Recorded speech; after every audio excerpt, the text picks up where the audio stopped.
እሺ ማርያም የዓለም ቤዛ ናት ብለህ ነው የምታምነው? እመቤታችን አምላክን እኛን ለማዳን ከሰማያት ሰማያት የወረደው ኢየሱስ ክርስቶስን የተሸከመችልን ቤዛችን ብለን እንጠራታለን። የመዳናችን ምክንያት ብለን እንጠራታለን። ኦኬ የመዳን ምክንያት የሆነችው ማርያም በምንድን ነው?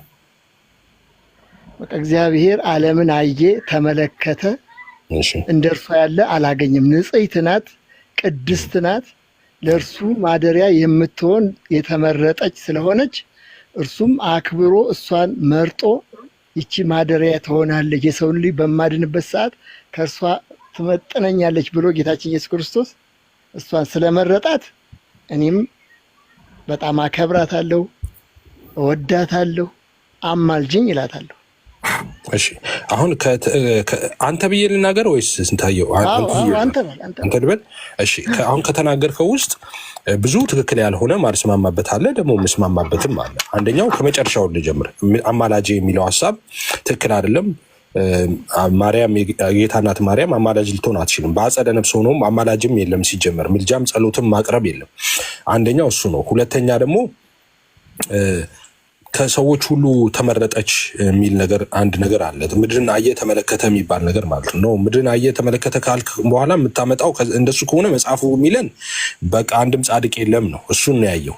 ኦኬ ስለ የገዛ ክንዱ መድኃኒትን አመጣችለት ይላል። ሁሉ ኃጢአት ሰርተዋል የእግዚአብሔርም ክብር ጎሏቸዋል ነው የሚለው። ሰው ማርያምም ከሰማይ ሆኖ እግዚአብሔር ሲያይ ኃጢአተኛ ነች፣ መቤዠት የሚያስፈልጋት ነች፣ መዳን የሚያስፈልጋት ነች እንጂ ማርያም ከኃጢአት የነጻች አይደለችም። ሁሉ ሰው አይጣቴ ሁሉ ማለት ሁሉም ነው።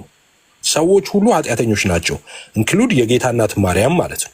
ኦኬ እንደዛ ስንል የጌታ እናት ማርያም ያው ኃጢአት ትሰራለች፣ ራሷ ሰራች እንደዛ እንደማትረዳ እንደዛ ተስፋ አደርጋለሁ። ኦኬ ማርያም ሰው ስለሆነች በአንዱ አዳም ምክንያት ሞት ወደ ዓለም መጣ ይላል አይደል? ኃጢአት ባልሰሩ ሁሉ ላይ እንኳን ነው የሚለው። ስለዚህ እሷም ከዛ ውጭ አይደለችም ሰው ስለሆነች ማለት ነው። ስለዚህ የክርስቶስ ደም ለእሷም ያስፈልጋታል እንድትድን ማለት ነው። እሱም ሁለተኛ የተናገርከውም እሱ ትክክል አይደለም። ሁለተኛ ሌላኛው ሶስተኛ ሀሳብ ማነሳው ምንድነው የመዳናችን ምክንያት ማርያም ነች ካልክ ደን ኢየሱስ ምንድነው ካል ያደረገው? አንተ እንድትድን ምክንያቷ ማርያም ከሆነች ኢየሱስ ለምን ያስፈልጋል? አይ ኢየሱስ ክርስቶስ ለማዳን በሰማይ ሆኖ ማዳን አይችልም ነበር? እንደዛ ካልከኝ ለምን በሷ አደረ? ይሄ ጥያቄ የሙስሊሞች ጥያቄ ነው፣ ደጋግማችሁ የምታነሱት። በሷ ያደረው ተረድቻለሁ። በሰማይ ሆኖ ለምን አያድነንም ነበረ? ለምን ኖ ከማርያም ከሰማይ የወረደው ከማርያም መወለድ እንደሱ አይደለም። ተው እንደዛ አይደለም። እንዴት መሰለ የሆነው የሰው ልጅ የጽድቅን ጥያቄ አጎደለ። አዳም ትእዛዝን ተላለፈ አይደል በገነት። ከዛ ከእግዚአብሔር ህብረት እንግዲህ ተለየ። ኦኬ ሞት አዳም ሞተ ስንል በመንፈስ ነው በስጋም ነው። በስጋ ግራጁዋሊ ማርጀት ጀመረ። ያው ኖሮ ረጅም ዓመት እንደሞተ ታውቃለህ። ሰው ከእግዚአብሔር ህብረት ተለየ። ሰው የጽድቅን ጥያቄ አጎደለ ሰው። ስለዚህ እግዚአብሔር ሰውን ማዳን ፈለገ። ሰውን ማዳን ፈልገው ደግሞ ከሰው ልጆች መካከል ደግሞ ያኔ ጽድቅ ጥያቄ የሚመልስለት ሰው አላገኘም። ተፈለገ አልተገኘም። የከዛ ክንዱ መድኃኒት አመጣችለት እንደሚል ሰውን የግድ ማዳን ስለነበረበት ስለፈለገ ሰውን ሊያድን ስለወደደ ምን አደረገ? እኔ ራሴ ሰውን አድናለሁ አለ። በቃ እኔ ራሴ ሰውን አድናለሁ። ሰው ለማዳን ምን ማድረግ ነበረበት? አምላክ ሆኖ ይቅር ብያለሁ ማለት አዳምን ይቅር ብያለሁ ማለት ለምን እንደዛ ብዙ ጊዜ የምንጠይቀው ሙስሊሞች ለምሳሌ ሰው ለምን መሆን አስፈልገው? እግዚአብሔር በቃ ይቅር ብያለሁ አዳም አይልም ነው።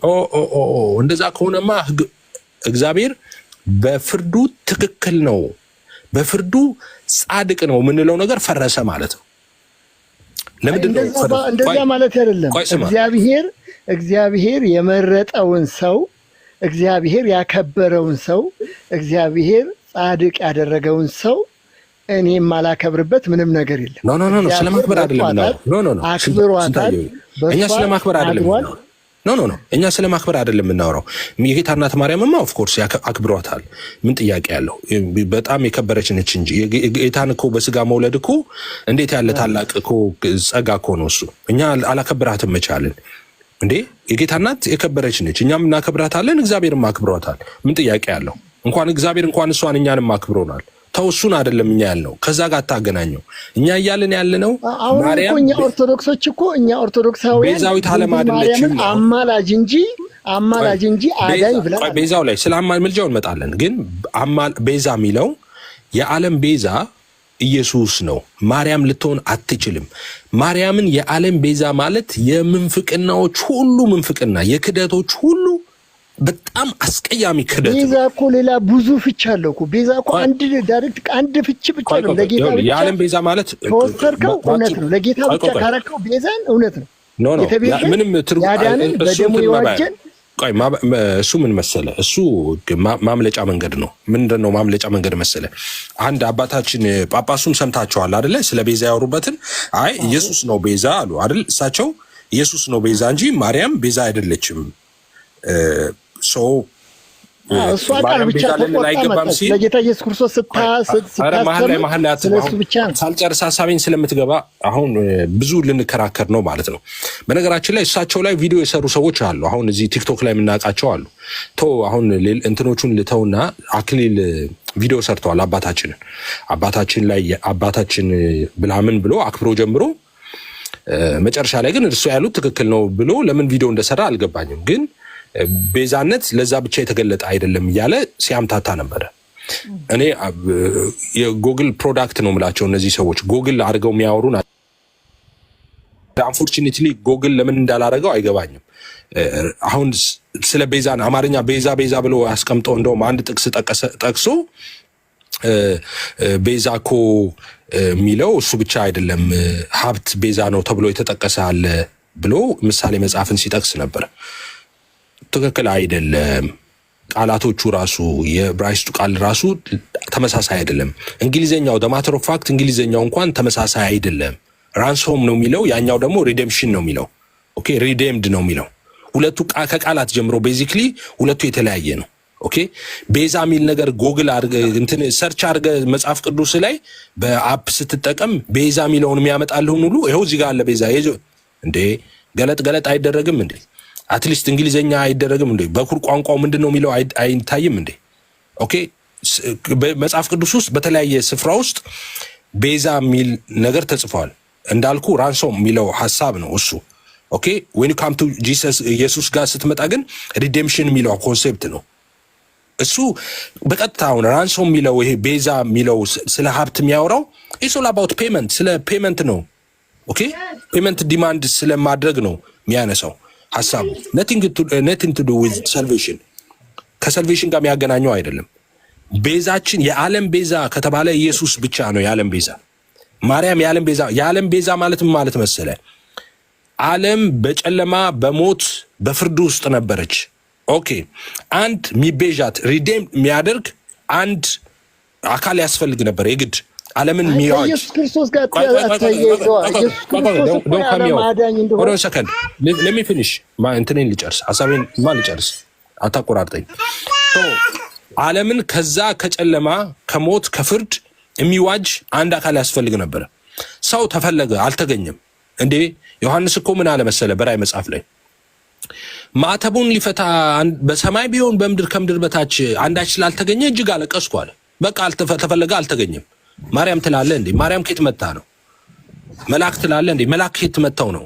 ማንም አልተቻለውም። በሰማይ የለም በምድርም የለም ከምድርም በታች አልተገኘም አለ። በቃ ማተሙን ሊፈታ የሚችል ሰው የለም። ከዛ አምርሬ አለቀስኩ አለ ዮሐንስ። ኦኬ አለቀስኩ የሚለው እንግዲህ የኛንም ለቅሶ ነው በዛ ውስጥ። ኦኬ ለምን ስትል በቃ ማተሙ የሚፈታ የለም። ያስ ካልተፈታ ማተሙ በፍርድ በጨለማ በሞት በግዞት በስራት እንደዛ ነው የምንቆየው። ከዛስ ከሽማግሌዎቹ አንዱ አለና አታልቅስ አለኝ አለ። ለምን ሲል አይ ማተቡን ይፈታ ዘንድ መጽሐፉን ይከፍት ዘንድ ማተቡን ይፈታ ዘንድ ድል ነስቷል አለ። ኢየሱስ የእግዚአብሔር ልጅ ኢየሱስ። አሁን አንተ ማርያም ድል ነስታለች መጽሐፉን ልትከፍት ማተሙን ልትፈታ እያልክ ነው። ዓለም በጨለማ በሞት በግዛት ውስጥ በነበረ ሰዓት ዓለምን የተዋጀው ከዛ ጨለማ ከዛ ከሞት ከዛው ከውድቀት ከስራት ነፃ ያወጣው ቤዛ ሆኖ ምትክ ሆኖ ኮርሶ ኢየሱስ ክርስቶስ እኮ አምላካችን አዳኛችን ነው። እሱን እኮ የካደ የለም። እሱን ስለምናምን ማርያም ነች ያለም እኔንም አዳምጠኛ ደሙመንት እኮ የዓለም ቤዛ ነች ማርያም ስትል እኮ ካድክ እኮ ዓለምን ነፃ ያወጣችው ማርያም ነች ያልከው ቤዛ ሌላ እኛ ምን አንተ ላትረዳው ትችላለህ። እኛ ግን የምንረዳው ነገር ኖ ምንም መረዳት ቋንቋ ነው የምንጠቀመው። ቋንቋው በዩኒቨርሳል ነው አባዬ። ለአንተ ለብቻ የተመረተ ቋንቋ የለም ምድር ላይ። ቋንቋው በጣም ገላጭ። ካላወቅከው እኮ ካልተማርከው እኮ ምንም ልታውቀው አትችልም። እኔማ ይኸው ሊቃውንቶችን እያረምኳቸው እኮ ነው። አንተው ስለእመቤታችን ሲያስተምር አንድ ሰው ስለእመቤታችን ነው የሚያስተምረው። ስለ ጌታችን ኢየሱስ ክርስቶስ ሲያስተምር ቤዛነት፣ ስለ ጌታችን ኢየሱስ ክርስቶስ ቤዛነት ነው የሚያስተምረው። ማርያም የዓለም ቤዛ ልትሆን አሁን የማደበላለቅ ስራ ሳሰራብኝ ማርያም ቤዛ ናት ወይ የሚለው የዓለም ቤዛ ናት ወይ የሚል ነው። ማርያም የዓለም ቤዛ ነች ማለት ስንታየው ማርያም የዓለም ቤዛ ነች ማለት ምን ማለት ነው? የመዳናችን ምክንያት ናት እያልኩ ነው። ደግሞ የመዳናችን ምክንያት ተደርጋ ተሰጥታለች። እንደዚህ ግልጡን እናድርገው። ማርያም የመዳናችን ምክንያት ናት ማለት እጅግ አደገኛ እጅግ በጣም አደገኛ አዳኙ መድኃኒታችን ኢየሱስ ክርስቶስ በእሷ ላይ አድሯልና። ቆይ አትመንዝረው እንጂ የመዳናችን ምክንያት ማርያም አይደለም። ማርያም የኔ የመዳን ምክንያት ልትሆን የማርያም የራሷ የመዳኗ ምክንያት ልጇ ኢየሱስ ክርስቶስ ነው። ማርያም የመዳን ምክንያት እሷን እንደዚህ ዝቅ እያደረካት ልጇ ደግሞ ከፍ ታደርጋታለህ። ኦኬ ስለዚህ ማርያምን የመዳኔ ምክንያት አለማለቴ ዝቅ ማድረጌ ነው። ስለዚህ የኢየሱስን ደም የኢየሱስን መስዋዕትነት የኢየሱስን ቤዛነት ለማርያም መስጠትህ ማክበርህ ነው። ኦኬ የጌታዬን የእግዚአብሔርን ልጅ የኢየሱስ ክርስቶስን መስዋዕትነት ለእሱ አልሰጥም። የተቤዠኝ ያዳነኝ የሞተልኝ ደሙን ያፈሰሰልኝ እሱ ነው ማለቴ ጥላቻ ነው። ኢየሱስ ክርስቶስ ላንተ ታምንበታለህ? ኢየሱስ ክርስቶስ ታምንበታለህ? ኢየሱስ ታምንበታለህ? እኔ እኮ ጴንጤ ነኝ። ታምንበታለህ ማለት ታምንበታለህ። ስጋውን ትቀበላለህ፣ ደሙን ትጠጣለህ፣ ትጠመቃለህ። እኔ ተጠምቄያለሁ። ሕማማቱን ታስባለህ፣ ልደቱን ታስባለህ፣ ትንሣኤውን ታስባለህ፣ እርገቱን ታስባለህ። አስባለሁ። አሁን ያልከውን ሁሉ መንፈስ ቅዱስ ለሐዋርያት የወረደበትን ታስባለህ። አሁን ያልከውን በሙሉ አስባለሁ እኮ። ትንሣኤውን ታስባለህ። በየቀኑ ነው ከድንግል ማርያም መወለዱን ታስባለህ። አስባለሁ። ስለዚህ ድንግል ማርያም ታዲያ እሱ ከመረጣት እኛ ማንን? እኛ አሁን ዝቅ ልናደርግ የምንፈልገው እኛ ማንን? ማርያምን የጌታ እናት ማርያምን ማን ዝቅ አደረገ? አማልጅን ከልጅሽ ከወዳጅሽ ባንቺ ምክንያት ሆኖ ካዳነን ከመድኃኒታችን ከኢየሱስ ክርስቶስ ዘንድ ድንግል ሆይ አማልጅን። የእናት ልመና እያልን ብንለምን ምንድን ነው? አድኝን አይደለም አማልጅን። አሁን ወደ ምልጃው መጣ ነገሩ። ቶፒኩ ሽፍት ሆነ። አሁን ወደ ምልጃ እንዳንሄድ የምፈልገው ቤዛነቱና አሁን ስለ ዓለም ቤዛነትና ወደዛ ነው የምናወራው። ስለ ምልጃው በኋላ እናወራለን። አሁን ቤዛነት ላይ እንጨርስ። ማርያምን የዓለም ቤዛ ነች ማለት ዓለም የዳነው በማርያም ነው እያልክ ነው። ዓለም በእሷ ላይ አድሮ ስላዳንን በእሷ ላይ አድሮ እንትን አትበለው ማለት እሷን ዝቅ ያደረግን መሰለን እናከብራታለን እንጂ እሷ ዝቅ አትልም። ገብቶሃል? ስለዚህ እኛ አሁን አንተ ቀጥታ የምትወስደው ቤዛ ናት ስትል ዓለምን ሁሉ ያዳነች ነች እያልክ ነው። ስለዚህ አንተ እያልክ ያለው ማርያም ከፍ እንድትል የግድ ኢየሱስ መዋረድ አለበት እንዴ? ለምን ይዋረዳል? ይሄው ያዋረድከው እኮ ነው አይደል? እሱ ስላከበራት እኮ ነው ያከበራት።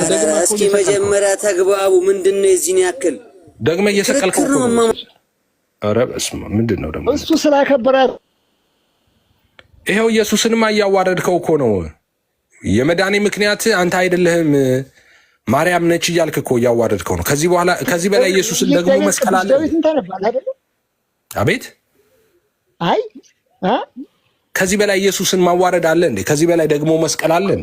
ምን ብለን እሱ ያከበራትን እግዚአብሔር የመረጣትን እግዚአብሔር የመረጠሽ ነሽ፣ ንዕድ ክብርት ነሽ፣ ልዑል እግዚአብሔር አክብሮሻልና እያሉ ማለት ማዋረድ ነው። እርሱ አይደለም ማዋረድ፣ እንደሱ አይደል ማዋረድ። የዓለም ቤዛ አንቺ ነሽ፣ የመዳኔ ምክንያት አንቺ ነሽ ማለት ኢየሱስን ማዋረድ ነው። ያን ሁሉ የከፈለውን መስዋዕትነት ማቅለል ነው። የመዳን ምክንያት የምንልበት ምክንያት ምንድን ነው? ከሰማያት ሰማያት ወርዶ እግዚአብሔር ዓለምን አየ፣ ጎበኘ። እንዳንቺ ያለ ግን አላገኘም። ንጽሕት ነሽ፣ ክብርት ነሽ፣ ንዕድ ነሽ ዓለማትን ጎበኘ እንዳንቺ ያላገኘችው ስላላት ቅዱስ ገብርኤል ሲያበስራትም ምንድነው ቅዱስ ገብርኤል ያለው ከሴቶች መካከል ኢየሱስ ክርስቶስ ለመውረዱ ብስራቱን ንገረኝ እስኪ። ገብርኤል ያላትን ነው ለማርያም? አዎ ንገረኝ እስኪ። ምን ከሴቶች መካከል ተለይተሽ አንቺ የተባረክሽ ነሽ አለ እኮ። እንደዚህ ካላት መልአኩ ቅዱስ ገብርኤል እሺ፣ ቅዱስ ገብርኤልን ለምን ላከው እግዚአብሔር? ቀጥታ ለምን ወርዶ አላደረም? እሺ አሁን ሽፍት አረክ። አሁን ቅዱስ ገብርኤል ለምን ላከው የምትለው የጌታ እናት ማርያም የምታውቀው ነገር የለም። ዴን ሶ ኦብቪየስ ለሚሆነው ነገር ኢንፎርሜሽን ሊኖራት ይገባል። ኢንፎርም አረጋት አይደል? ልጅ ልትወልድ እኮ ነው። ልጅ የምትወልደው ደግሞ እንደተለመደው እንደ ወጉ ባልና ሚስት ተጋብተው እንደሚወለዱት ሳይሆን ያለ ወንድ ነው ልጅ የምትወልደው። በመንፈስ ቅዱስ አማካኝነት ልትጸንስ ነው። ስለዚህ ያን ማወቅ ነበረባት። ቀድሞ መልአክ ተላከ። መልአኩ ነገራት ያንን አነጋገሩ እስኪ አነጋገሩ እንዴት ነው? ጸጋን የተመላሽ ሆይ ያላትን አብረህ በለዋ ችግር የለውም ብትለው እኮ ምንም አንተንም የሚያጎል ነገር የለም። ዝቅ የሚያደርግ ታከብረዋለህ። እሱ ከቤዛነት ጋር ምን ያገናኘዋል ነው? አሁን እኮ ጸጋን የተመላሽ ነሽና ደስ ይበልሽ አላት እኮ። እኛም እኮ አምላክን ከአንቺ ተወልዷልና እመቤቴ ማርያም ሆይ ደስ ይበልሽ እንላለን። ቆይ አይደለም። አሁን ከቤዛነት ጋር ምን ያገናኘው? ይሄኛው ከገብርኤል ብስራት ጋር ምን ያገናኘዋል? ቤዛ ማለት እኮ ቤዛ መድኃኒታችን ኢየሱስ ክርስቶስ ልትለኝ ነው። የተቤዠን እሱ ነው። እኛ ምን እንላለን እኮ እሱ ጌታችን ለምን ለማርያም የምትሰጡት አዳኛችን ቤዛችን እንደሆነ እኮ እኛ ምን የምንመሰክረው ሐቅ ነው። እሱማ ነው እንጂ እሷን ከሱ አብልጠን የእሱን ክብር ሸፍነን የጌታን ክብር ሸፍነን አይደለም። ማርያም ነች እኮ ኢየሱስ አይደል? ሸፈንክ እንጂ የሱ አድርገን እንሸፍናለን። ጌታ ኢየሱስ ክርስቶስ የሚሸፈን ነው። ማርያም ነች እኮ አልክ። ቤዛ እኮ ማርያም ነች እኮ አልክ። ጌታ ኢየሱስ ክርስቶስ የሚሸፈን አምላክ ነው። ኦፍኮርስ በአንተ ህይወት መሸፈን ይችላል። እንዴት አድርጎ ይሸፈናል? እንዴት አድርጎ ይሸፈናል? አምላኬን የሞተልኝ የተሰቀለልኝን አምላክ በአንተ ህይወት ይሸፈናል። በብዙ ህይወት እኮ ተሸፈነ እኮ ኢየሱስ። እንዴት እስኪ ንገረኝ። በህይወት ይኸው አንተ እኮ በህይወት ሸፍነው ኢየሱስን አይደል? ለማርያም ከአንቺ ሰው ሆኖ ስላዳነኝ ስላልኩ ሸፈንኩት ማለት ነው። እንደሱ አይደለም ያልከው። ቤዛ ናት ማርያም፣ የዓለም ቤዛ ነች፣ የመዳኔ ምክንያት ነች አልክ። አሁን እንደዚህ ስትል ከኢየሱስ ጋር ጠላት ሆነሃል። በቃ ለዘላለም ጠላት። እንዴት ጠላት ሆናለሁ? እስኪ ንገረኝ። ጠላት የሆንኩበት ቤዛ አልኩ ስላልኩ እሱን ጠላት አደረኩት ማለት ነው። ታዲያ ቤዛ የለማ ከኢየሱስ እሱ ቤዛ ኢየሱስ ምትክ ሆኖልህ ቤዛ ሆኖ ነፍሱን ሰጥቷል ነው። ማርያም ነች የመዳኔ ምክንያት ነች። አንዳንዴ ምን አለ መሰለህ፣ አንዳንዴ ብዙ አለመረዳት ጥሩ ነው፣ አንዳንዴ ብዙ አለመረዳትም ጥሩ ነው። ያው ግም ብለህ እንድትሄድ ያደርጋል እንጂ ብትረዳው ቃሉን ለጌታ የሚሰጥ ክብር አለ፣ ለቅዱሳን የምንሰጠው ክብር አለ፣ ለድንግል ማርያም የምንሰጠው ክብር አለ። ኧረ ምን አስቀረለት? በቃ እሷ ነች ማርያም ነች ቤዛዬ የመዳኔ ምክንያት እሷ ነች እኮ አልክ። በቃ ኢየሱስንማ በቃ ተሳደብክ እንዲህ ስትል እኮ ስለመረጣት ቢሆንም እሷ ታድን ነበር። እሱ መምጣት አያስፈልግም። የመረጠበትን መንገድ ማርያም ቤዛ የምትችል ኖሮ ኢየሱስ መወለድ አያስፈልገውም ነበር በስጋ። ይኸውልህ ልንገርህ፣ ማርያም የአንተ ቤዛ የመዳን ምክንያት መሆን ብትችል ኖሮ ኦኬ፣ እግዚአብሔር ወልድ ኢየሱስ ክርስቶስ በስጋ መምጣት አያስፈልገውም ነበር። እሷ ታድንህ ነበረ። እሷ አይደለም ልታድንህ፣ እሷን ራሷንም ማዳን ስለማትችል ለእሷም ጭምር ነው እሱ የመጣው። ስለዚህ የመዳንህ ምክንያት እሱ ነው። የዓለም ቤዛ እሱ ነው። አንድያ ልጁን እስኪሰጥ ድረስ አንቺንም ላድንሽ ነው የመጣው። ኧረ መሀል ላይ የሚጠቅምህን ነገር እንኳን እንዳላወራ መሀል ላይ ትገባብኛለህ። አይ አይደለማ፣ ስትረዳ ቤዛን ለኢየሱስ ክርስቶስ ትተህ ለእሷ ብቻ ሰጠኸው አልከኝ እኮ። በቃ ክብር ዝቅ አደረከው አልከኝ እኮ። ኖ ይኸውልህ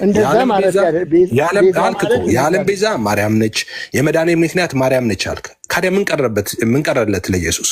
ኢየሱስንማ ሰደብክ እኮ። አሁን እንዲህ ስትል ተሳደብክ። ያ ሁሉ የከፈለውን መስዋዕትነት እኮ ሁሉ ጠቅልለ የጌታ እናት ለማርያም ሰጠ። አሁን ማርያም ራሱ እንደዚህ ስታስቡ እኔ እንዴት መሳደብ ማለት ምን ማለት ነው? ጌታ ኢየሱስ ክርስቶስን አሁን ከኔና ከአንተ ዝቅ ያደረገው ማን ነው? እስኪ ንገረኝ። አንተ ከፍ ያደረክበትን እኔ ዝቅ ያደረኩበት እኔማ የሞተልኝ እሱ ነው። ቆይ እኔ ብቻ ነኝ እንዴ? እኔ ብቻ እኮ አይደለሁም። እኔና የጌታ እናት ማርያም ራሷ እኮ ታምናለች እኮ መድኃኒቷ እንደሆነ አዳኟ እንደሆነ ማርያም። አሁን ቅድም ሉቃስ ላይ ገብርኤል ብስራት ምናምን የፈጠረውን ስጋ ተዋሃደ ይላል እኮ። አዎ ማርያም ምን እንዳለች ታስታውሳለህ? ማርያም እኮ ያለችው ምን መሰለህ? ነፍሴን ጌታን ታከብረዋለች፣ መንፈሴ በአምላኬ በመድኃኒቴ ሐሴት ታደርጋለች፣ የባሪያይቱን ውርደት ተመልክቷልና እያለች ነው የምታመሰግነው። ምን ትለዋለች? አምላኬ ትለዋለች፣ መድኃኒቴ ትለዋለች። መድኃኒቴ የምትለው ማርያም ታውቃለች መድኃኒት እንደሚያስፈልጋት። አየህ ማርያም እንደ ሰው ልጆች ሁሉ እንደ ማንኛውም ሰው መድኃኒት ያስፈልጋታል በህይወት ለመኖር የዘላለምን ህይወት ለማግኘት ከጨለማ ወደሚደነቀው ብርሃን ከሞት ወደ ህይወት ለመምጣት ኢየሱስ ያስፈልጋታል። ታውቃለች። እሷም መድኃኒቴ ነው የምትለው ሊበዣት እንደሚችለው ብቸኛዋ ተቤዣዋ እሱ የእግዚአብሔር ልጅ ኢየሱስ እንደሆነ ማርያም ታውቃለች። እኔም አውቃለሁ ጠንቅቄ። ማርያምም መድኃኒቴ ነው የምትለው፣ እኔ ባሪያ ነኝ ነው የምትለው። ማርያም ራሷን ማለት ነው ውርደቴን ተመልክተሃልና እያለች ነው የምታመሰግነው። አንተ ትመጣና ኧረ እኔም ጌታዬን አስገኝተሽልኛል፣ በአንቺ ዘንድ አድሮ እኔን አድኖኛልና ክብር ምስጋና ለአንቺም ይሁንልኝ፣ አማልጅኝ ይላታለሁ። ከልጅሽ ከወዳጅሽ አማልጅኝ ይላታለሁ እንጂ አንቺ አድኝ ቤዛዬ ሁኚ፣ የሞትልኝ አንቺ ነው፣ የምበላው የአንቺን ስጋ ነው የእንቺን ደም ነው አላልኩም። አሁን ወደ ምልጃ ሽፍታታ አሁንም የተቸገርኩት በቃ ምልጃው ላይ እናወራለን አልኩ። አሁን ቤዛነት ላይ እናወራ። እሺ እሱ ሌላ ቶፒክ ነው። ወደዛ ከሄድን ይሄን እንተዋዋለን። ስለዚህ ሳንተዋው እዚህ ላይ ቤዛነቱ ላይ እናውራ። የዓለም ቤዛ ዓለምን የተቤዠው የእግዚአብሔር ልጅ ኢየሱስ ክርስቶስ ብቻ ነው። አይ የእግዚአብሔር ልጅ ኢየሱስ አይደለም ዓለምን የተቤዠው ማርያምም የዓለም ቤዛ ትባላለች ካልክ፣ ማርያምም የመዳኔ ምክንያት ነች ካልክ፣ ይሄ ሌላ ሃይማኖት ነው፣ ክርስትና አይደለም። ሌላ ሃይማኖት። ኢየሱስንማ ጥለሃል፣ ረስተሃል፣ ወጥተሃል ከሃይማኖት። ምን መጽሐፍ ቅዱስ ሲናገር ቀደም በተደጋጋሚ ነግሬሃለሁ አይደል? ዮሐንስ 3 ላይ ምንድን ነው የሚለው? ዮሐንስ 3:17 ላይ ዓለም በልጁ እንዲድን ነው እንጂ በዓለም እንዲፈርድ እግዚአብሔር ወደ ዓለም አላከውም አይልም? ድንግል ማርያም ታማልዳለች። 16 ላይ ነው ንገረኝ። አሁን እሷ ክብር የማይገባት ቤዛነቱን ትተን ምልጃ ላይ እንግባ። ቤዛነቱን እኮ ነገርኩህ እኮ። ድንግል ማርያም ቤዛ አፈታቱ አንተ ለኢየሱስ ክርስቶስ ብቻ ቤዛ የሚለውን ፍቺ ስለምትሰጠው አንተ በሌላ መልኩ አትረዳም። ለመጨረሻ ጊዜ ጥያቄ ልጠይቅህ፣ ከዘላለም ሞት ያዳነ ማን ነው? ኢየሱስ ክርስቶስ። ጌታዬ አምላኬ መድኃኒቴ ኢየሱስ ክርስቶስ። እርግጠኛ ነህ? አዎ። ከዘላለም ሞት ያዳነህ እሱ ነው? አዎ። ኦኬ። ኢየሱስ ከመሞቱ በፊት አንተ በሞት በጨለማ በስርዓት ውስጥ ነበርክ? ኢየሱስ ክርስቶስ ምን ከማለቱ በፊት? ስለ አንተ ኃጢአት ከመሞቱ በፊት እነሆ ከልጅ ልጅ ተወልጄ አድንሃለሁ ብሎ በቃል በገባው መሰረት። ጥያቄን ስማኝ። ኢየሱስ ክርስቶስ ስለ አንተ ከመሞቱ በፊት አንተ በጨለማ በኃጢአት በሞት በስርዓት ውስጥ ነው የነበርከው? እንዲህ ስትል አብራራው በደንብ ጥያቄውን። በስርዓት ውስጥ ነበር ስትለኝ ኢየሱስ ከመሞቱ በፊት ሞት ነው በሞት ነው የነበርከው ወይስ ሕይወት ነበረ? ኢየሱስ ክርስቶስ ከመሞቱ በፊት ያው በሐዲስ ኪዳንና በብሉይ ኪዳን እሱ ይለያያል። አሁን ረጅም ጊዜ ይወስዳል። ገባ? ምንም ቀላል ነበር። ጥያቄ ጠይቁ። ኢየሱስ ክርስቶስ መቼስ እስኪሞት ድረስ ለሰው ልጆች ሁሉ እስኪሞት ከደሞ እኛን ለማጽደቅ እስኪነሳ ድረስ ሁላችንም በሞት በፍርሃት በጨለማ በስርዓት ውስጥ በመርገም ውስጥ ነው የነበርነው። እሺ ኢየሱስ ክርስቶስ አንተን ሊያድን ምንድን ነው ያደረገው? ይሄን ንገረኝ። እኔን ሊያድን ምን አደረገ? ከሰማያ ሰማያት ወረደ፣ ከድንግል ማርያም ተወለደ፣ ፍጹም ሰው ሆነ፣ በግብረ ስጋ ተመላለሰ፣ አስተማረ፣ ሐዋርያትን ሰበሰበ፣ አስተማረ። ከዛ እነሱ ያስተማራቸውን ትምህርት አስተማረ። ከዛ በሂደት ስለኛ እሱ መሞት ስለነበረበት ከኃጢአታችን ቀንበር እኛን ለማዳን መሞት ስለነበረበት ከዛ ከሰማይ ያ ሁሉ በዲያብሎስ ተቋርጧል። እኔ ጋር ብቻ ነው የተቋረጠው? አዎ ተቋርጧል። በሞቱ በመነሳቱ ምክንያት ስጋዬን የበላ ደሜን ይጠጣ የዘላለም ሕይወት አለው። ምን አረገልን? ምን አረገልን? ምን አስተማረ አይደለም ያልኩ። ሞተልኝ፣ አዳነኝ። እሺ ኢየሱስ ባይሞት ኖሮ ስለ አንተ ኃጢአት ባይሞት ኖሮ ኢየሱስ ትድን ነበር? አንተ ኢየሱስ ክርስቶስ ስለ አንተ በኃጢአት ባይሞት ኖሮ ስለ አንተ ኃጢአት ባይሞት ትድን ነበር? አይ ምንድን ነው መልስ? አልገባኝም። በጣም ግልጽ ነው። በጣም ቀላልና ግልጽ ነው። መፈታኝ ጥያቄ እኮ አይደለም እየጠየኩ ያለሁት። ይሄ እኮ ሙዜ መላጥ ያለ ቀላል ነው። እኔ ያልኩ ያለሁት ኢየሱስ ክርስቶስ ስለ አንተ ኃጢአት ባይሞት ኖሮ አንተ ትድን ነበር ወይ ነው። ይሄ እኮ ፈታኝ ጥያቄ እኮ አይደለም እየጠየኩ። ስለ እኔ ባይሞትልኝ አልድንም። ኦኬ፣ ስለ ሞተልህ ግን ዳንክ አይደል? አዎ። ስለዚህ ቤዛ እሱ ነው። ቤዛ እሱ ነው። እሱም የታወቀ እኮ ነው። ምንም እኮ በዚህ እኮ ነው እሱም ነው። ይሄ እኮ እንትን እኮ ነው። ይሄማ ዋናው የራስታ መንፈስ እኮ ነው። ሁሉም ቤዛ ነው እኮ። አሁን ኢየሱስም ቤዛ ነው ትላለህ፣ ማርያምም ቤዛ ነች ትላለህ። ስንት ቤዛ ነው ያለ እንዴ? ይኸውልህ አልኩህ እኮ እኔ ስለምን አትረዳኝም? ቤዛ እኛ የምንፈታበት በትምህርት የምንፈታበት ምክንያት አለ። ቤዛ የሚሰጠው አለ። ክብር አሁን ክብር ልሰጥ አይገባም። አንተ ማን ፍቃድ ሰጠህና ነው የምትሰጠው? ቤዛነት የኢየሱስ ነው። ዓለምን የመቤዠት ስራ አብ እኮ ልጁን የላከው ዓለምን እንዲቤዥ ነው እኮ። ዮሐንስ 3 ላይ እኮ ቅድም አነበብኩልህ 16 እና 17 ላይ ተቤዥን። እሱማ ተቤዥ አዳነን እኮ። ግን ምን አለ ለምሳሌ ሲያስብ ጌታ ኢየሱስ ክርስቶስ በምድር ላይ ሲሄድ ለምሳሌ ስራ አያስፈልግም ለሰው ልጅ? በቃ አንዴ ሞቶ አድኖናል፣ ስራ አያስፈልግም? አረ ስለ ስራ አይደለም የምናወራው፣ አሁን ስለ ቤዛነት ነው። አሁን ብዙ ርዕስ ስለ ቤዛነት ነው እኮ። እኔም እኮ ያልኩህ እኮ ስለሱ አልረዳልከኛ። እኔ ግን ስንታየው ለመጨረሻ ጊዜ አሁን ይሄንን ነው የምነግርህ። አሁን እኔ ቢዋይዝ እና አሁን ይሄ ውስብስብ ትምህርት አይደለም። ይኸውልህ ውስብስብ ነገር አይደለም። ሆነስትሊ ኢየሱስ ክርስቶስ ቤዛ ነው ለአንተ? ክርስቲያን ቤዛ ነው ወይ? ሌላ ቤዛ የለኝም እኔ። ሌላ ቤዛ የለኝም። በትክክል ህግጋቱን ትፈጽማለህ? አዎ፣ ምንም እንዳጠራጠር። ስለዚህ ስጋውን ደግሞ ትቀበላለህ? አዎ። የት? በቤተ ክርስቲያን ነኝ። የት ቤተ ክርስቲያን? አሁን በማገለግልባት ቤተክርስቲያን፣ አባል በሆንኩባት ቤተክርስቲያን ስጋና ደሙን ወስዳለሁ። ትክክል ነው።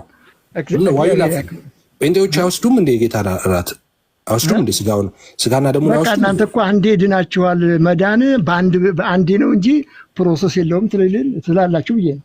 አይ እኛም መዳን ሁለት አይደለም። እንግዲህ መዳን አንዴ ነው። ሰው በኢየሱስ ሲያምን ይድናል ብለን ነው ምናምነው። እሱ ትክክል። አምነህ ድናሃል አንተ? ኦፍኮርስ አምኜ ዳንኩኝ። አሁን ብትሞት ምንም ኃጢአት የለብህም? ኧረ ኃጢአቴን ጌታ ወስዶታል። ምንም ኃጢአት የለብኝም፣ እድናለሁ፣ እንዳትጠራጠር። ስለዚህ ለምሳሌ አንድ ያቺን ዘማዊቷን ከኋላ ጨርቁን ነክታ አዳናት አይደለ? በእምነቷ ምን አላት? ከዛ በኋላ ሁለተኛ አትበድይ አላላትም? ትክክል፣ እውነት ነው። ስለዚህ አድኖ ዝም ለምን አላላትም? ሁለተኛ አትበድይ ለምን? ሁለተኛ ከበደልሽ ምን አለብሽ አላት? እሺ አሁን እዛ ጋር ቆንጆ ምሳሌ ነው ያመጣኸው፣ ግን ስለ ሰልቬሽን አይደለም የሚያወራው። ደግመሽ ኃጢአትን አትስሪ እኔም አልፈርድ፣ የት አሉ ከሳሾችሽ አላቸው። አንድም የሉም ስትለው እኔም አልፈርድብሽም በሰላም እንጂ ደግመሽ ግን ኃጢአትን አትስሪ አላት ኢየሱስ። ስለዚህ እዛ ጋር እንግዲህ ፍርድ ነበረ። በሙሴ ሕግ መሰረት ልትወገድ ልትገደል ይገባት ነበር። አዳናት። ደግማ ኃጢአት እንዳትሰራ እንደዛ አረጋት። እኛ ወንጌል አማኝ ስለዚህ ኃጢአት ከሰራች አንዴ ስለዳነች ብቻ አልዳነችም ማለት ነው። ኃጢአት ከሰራች እንደሱ አይደል። ስለ ሰልቬሽን አይደለም እዛ ጋር የሚያወራው። ቆይ ልንገርህ እንዴት እንደሆነ ሀሳብ ስለገባ ላብራራል። እኛ ወንጌል አማኞች አሁን ምን እናምናለን መሰለ? እንግዲህ ሁለት አይነት ንስሐ አለ ብለን እናምናለን። አንተ አሁን ዋነኛውን ንስሐ አላረክም። አሁን እኛ ሁለት አይነት ንስሐ አለ በወንጌል አማኞች። አንደኛው ዋንስ ኢን ላይፍ ታይም የምትገባው፣ ያ ማለት ልጅነትን የምታገኝበት ንስሐ ማለት ነው።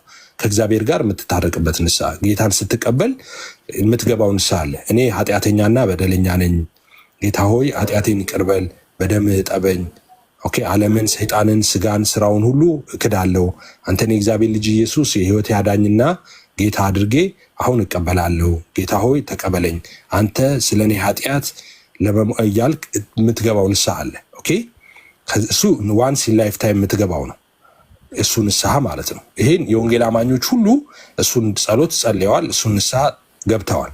እሱ የሚደገም አይደለም። ልጅነትን የምታገኝበት አንዱና ዋናው ነው እሱ ንስሐ ማለት ነው። ሁለተኛ ንስሐ የምንለው ደግሞ ምንድነው? እንግዲህ አምነን የዳንን ክርስቲያኖች በፍጹም ኃጢአት ማድረግ የለብንም። መጽሐፍ ቅዱስም ኃጢአት እንዳናደርግ ያስጠነቅቃል። ግን ሰዎች ስለሆንን ኃጢአትን ልናደርግ እንችላለን። ኦኬ ኃጢአት ስናደርግ ደግመን ደግሞ ንስሐ ምንገባው ነው ስለሰራው ኃጢአት። ለምሳሌ ዛሬ ቀን ላይ አንድ ኃጢአት ብትሰራ ለምሳሌ ሰው ብትሳደብ ወይ የሆነ ነገር ብታደርግ ይህን ንስሐ ትገባለህ ስለዛ ማለት ነው። ስለዚህ ንስሐ ክህነት ያለው ሰው ነው መሆን ያለበት። አስጨርሰኝ እና ይሄ ዋንስ ኢን ላይፍ ታይም ሳይሆን በየዕለት ተዕለት ህይወታችን ጌታ እስኪመጣ ድረስ ስንደክም የምንገባው ንስሐ ነው። ይሄ በየቀኑ ያለ ንስሐ ነው። ኦኬ ኃጢአት ስንገባ ንስሐ እንገባለን። በእውነተኛ ኑዛዜና ንስሐ ወደ እግዚአብሔር እንመለሳለን ማለት ነው።